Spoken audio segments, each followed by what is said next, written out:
الله أكبر. daawadayaal muuqaalka halkan ka arkaysaan waa ciidamada la dagaalanka argagixisada dawladda Puntland oo eryanaya ama gododkoodii saaka ugu daatay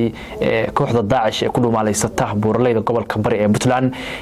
warar ayaan idinka haynaa ciidamada oo maanta saldhigyo waaweyn kala wareegay kooxda Daacish kuna sii durkaya buuraleyda fog ee gobolka bari ee Puntland intaanu kula wadaagin warbixinadaas waxa ka codsanaya inaad YouTube-ka ku soo dhawaato subscribe dhahdo muuqaalka like saarto sidoo kale aan gabaleelka furto si ay ku soo gaaraan muuqaalada maalinlaha ee halkan ku soo gudbino haddii aan ku bilaabo ciidamada la dagaalanka argagixisada ee dawladda Puntland ayaa saaka saldhigyo hor leh kala wareegay kooxda Daacish ee ku dhuumaaleysata buuraleyda gobolka bari ee Puntland saldhigyada waxa loogu tagay raashin iyo sidoo kale qaraxyo ay markaas ku diyaarinayeen goobtaas ayna islahaayeen kaga hortaga ciidamada difaaca Puntland balse ciidamada Puntland oo iyagu ilaa ay xalay weerar ku hayay kooxda ama ku sii dhawaanaya marka dambaysa ayaa saaka aruuriyadii dagaal ku qaaday isla markaasna waxay kala wareegeen saldhigi aad u muhiim ah oo ay raashin iyo hub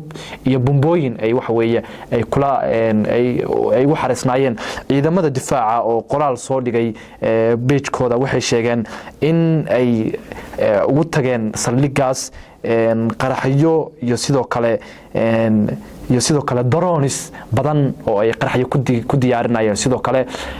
dawladda federaalka Soomaaliya ayaa iyadu ka hadashay dagaalka ay Puntland kula jirto kooxaha Daacish ee ku dhuumaaleysata buuraleyda gobolka bari ee Puntland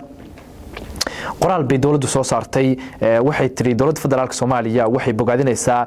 ciidamada daraawiishta Puntland ee dagaalka kula jira kooxaha Daacish ee ku dhuumaaleysta buuraleyda gobolka bari waxay sheegeen dawladdu waxay tiri dawladdu waxay sidoo kale bogaadinaysaa doorka shacabka reer Puntland iyo garab istaag ay u muujinayaan ciidamadooda difaaca ee la dagaalamaya argagixisada ku soo duushay Puntland iyo guud ahaan Soomaaliyaba qoraalka sii socda waxa lagu yiri waxay dawladdu duco u diraysaa shuhadada ku dhimatay howlgalka iyo dadkii ku dhaawacmay dagaalkaas muddadii uu socday sidoo kale waxay dawladdu sheegtay in ay ciidamada difaaca Puntland ay la garab taagan tahay haday hub noqon lahayd haday ciidan noqon lahayd iyo wax kasto ay uga baxdaanin in ay ciidankooda la garab taagan yihiin ayay dawladda federaalka Soomaaliya qoraalkan ku sheegtay waxa lagu yiri qoraalkan dawladda federaalka waxa ka go'an inay shacabka iyo maamulka la dagaalamaya kooxda argagixisada ah oo u badan ajaanibta oo ku soo duushay dalkeena Soomaaliya gaar ahaan gobolada Puntland in ay dawladdu ka hortagto oo ciidankaas difaaca Puntland ay weerarka ku qaaday ay garab istaagto ayaa lagu yiri qoraalkan waxa sidoo kale qoraalka lagu yiri dawladdu iyadoo kaashanaysa shacabka Soomaaliyeed waxay u taagan tahay sidii dalka looga ciribtiri lahaa kooxaha argagixisada ah ee al-shabaab iyo Daacish dawladda waxay sidoo kale sheegtay in ciidamada Puntland si gaar ah ay waxay uga baahdaanin ay la garab taagan tahay sidoo kale ra'iisul wasaaraha Soomaaliya Xamse Cabdi Barre oo isaguna ka hadlay dagaalka Puntland wuxuu sheegay in dawladda federaalka Soomaaliya ay la garab taagan tahay ama xukuumaddiisu ay ciidamada Puntland la garab taagan tahay iyo shacabka Puntland wax walba ay uga baahdaanin haday hub noqon lahayd haday waxa weeye saanad noqon lahayd iyo haday wax walba noqon lahayd ay la garab taagan tahay dawladda federaalka Soomaaliya hadalkeedu wuxuu imaanayaa xilli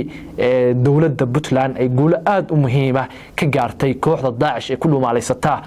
buuraleyda gobolka bari ee Puntland dagaalkan oo soo bilaabmay sanadkii hadda dhamaaday 2024 dhamaadkiisii ayay dawladda Puntland waxay ka gaartay guulo muhiim ah iyadoo aan cid kale kaashanayn dawladda federaalka kaashanayn iyo sidoo kale ciidamo kale oo dalal kale ka yimid aan aysan ka caawinin ayay dawladda Puntland waxay ka gaadhay guulo muhiim ah kaliya waxay dawladdu kaashanaysay shacabka Puntland oo iyagu mar walba lagu amaano inay dawladda Puntland dhafdhabar u yihiin dagaaladana aad uga qayb qaataanin waxa lagu xasuustaa ayaa la yiri shacabka Puntland dagaalo al-shabaab mar 2016 ay Puntland ku soo duushay inay shacabku aad kaalintooda uga soo baxeen haddana waxa muuqata ayaa dadku leeyihiin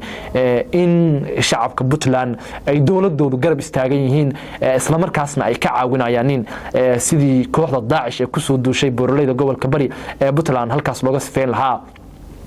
marka la joogo Puntland buuraleyda gobolka Bari ama gobolka Bari wuxuu Puntland u yahay meel aad ugu muhiim oo kheyraadka inta ugu badan Puntland ayaa gobolka Bari lagu tiriyaa in halkaasi uu laga helo haday baddi noqon lahayd haday noqon lahayd fooxi iyo haday noqon lahayd meelo kale oo Puntland u muhiim ah iyo waxyaabo kale oo muhiim ah in halkaasi ay gobolka Bari ay ku jirto waana sababta waxa la leeyahay ay kooxda Daesh halkaasi u degtay oo ay u aragtay inay tahay meeshaasi meel muhiima ay ka heli karto biyo iyo sidoo kale mirana ay ka baxaanin kheyraad kalena waxa weeye ay ka heli karto sidoo kale xildhibaano ka tirsan dowladda federaalka Soomaaliya ugu horeeyo xildhibaan Cabdiraxmaan Cabdishakuur Warsame ayaa ka hadlay dagaalka Puntland dowladda federaalka Soomaaliya waxay ku dhaleeceeyeen in ay dowladdu kaalinteedii ka gaabisay ay ku lahayd dagaalka Puntland kula jirto kooxaha Daesh Cabdiraxmaan Cabdishakuur wuxuu sheegay in dowladdu in ay hub ku caawiso iska daayay in ay u tahaniyadeyso ay dowladdu ka gaabisay xildhibaan Cabdiraxmaan Cabdishakuur wuxuu ku sheegay madaxweyne Xasan Sheekh in dagaalka Puntland uga qayb qaadan lahayahay xurguf ka dhaxaysa isaga iyo madaxweyne Deni intaas ayaa ku soo koobayna barnaamijkeena caawa hadii uu ku soo gaaro barnaamijkan wax ka codsanaya inaad muuqaalka like saarto leegtu waxay naga caawinaysaa inuu meel fog noo gaaro muuqaalka sidoo kalena aad page-keena ku soo biirto subscribe dhahdo sidoo kalena aad gambaleelka furto si ay ku soo gaaraanin wararka Puntland iyo sidoo kale wararka oo dhan aan halka ku soo gudbino waa mahadsantiin